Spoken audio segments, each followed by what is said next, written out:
Of the Grenfell Tower tragedy. It's a particularly painful time to mark the date as communities affected by the fire are unable to get together to mourn the 72 people who lost their lives. Some relatives of the dead also say that racism played a role in the tragedy and continues to be a factor in their recovery, and are asking why the ongoing Grenfell inquiry isn't considering it. Fatima Manji has this report. A prayer. Like the prayers he has said every day ever since 6 of his loved ones were killed at Grenfell Tower. This time, Hissam Shaker is on one knee, in tribute to the parallels he has seen with the death of George Floyd and the way in which his mother, sister, brother-in-law and 3 nieces died. When my sister rang the fire brigade, she said, "We cannot breathe." This is a similar phrase that was used with what's gone on in America. My sister and my mother lived on the 22nd floor, which is underneath the L where it says Grenfell. 3 years on, the tower's still standing, and as Hissam looks at it, he's reflecting on the system that let his family down in such a horrific way. If that was in Knightsbridge, for example, and a building was on fire, and the majority of the people were from a white background, maybe you might have got a different response. I don't know. The fact that the majority of the people living in the tower were from an ethnic background and culture, I don't feel that the urgency was there. How hard has it been for you to say these things? It is very difficult and sad that living in one of the most diverse countries in the world, I'm having to say this, but it's the truth. And as they say, the truth hurts. An overwhelming majority of people killed in the tower were ethnic minorities. The inquiry was asked to consider institutional racism, but hasn't included it in its terms of reference. My sister wasn't listened to on the night, we're not being listened to now, and it's the same thing playing itself over and over and again. You've got institutional racism. Where do you start? Suresh Grover has been an anti-racism campaigner for more than 3 decades. He believes the inquiry needs to examine why black and brown people were disproportionately affected by this tragedy.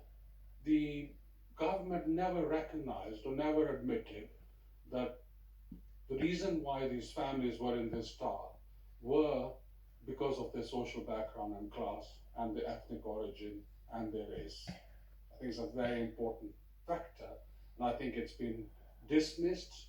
The inquiry told us it recognises some feel strongly that social background and race played a significant role in the fire, but the chairman and Prime Minister agreed that the inquiry was not the best way to answer them.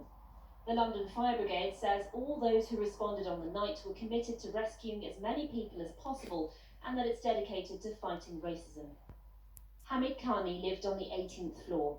On the night, he followed some neighbours further up the tower to try and keep safe. His family haven't spoken out until now. He was a human being. He was not just a number that just perished in the fire and that's it. Hamid was a very witty person. He trusted everyone. He trusted the authorities.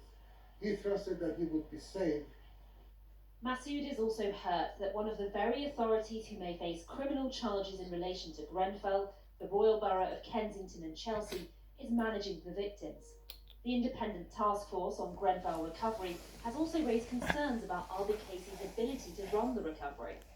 You know, this is ridiculous that they put RKBC in charge of the recovery.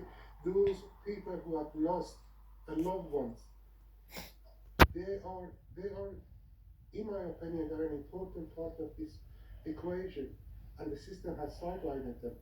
I think it's scandalous that agencies who are being investigated for manslaughter, a criminal investigation, have been given the task of ensuring that people recover. They are responsible for the trauma, the magnitude of violence that was inflicted by the fire. Kensington and Chelsea Council told us the inquiry is a welcome step towards truth and justice, and that Grenfell is a tragedy that should not have happened. Masood has come back to a street in Kensington where he and Hamid used to spend time together as young men when they first arrived in the country from Iran in 1979. We should be here, we should be standing here together and talk about the old days and what we did, what is not.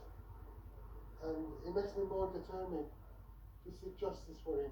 And what about your feelings towards those who were responsible? Honestly, deep down I want to be able to forgive them, but I cannot.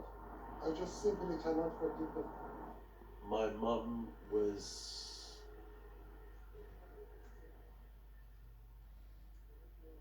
a loving, caring person. I can't repay her back, but the only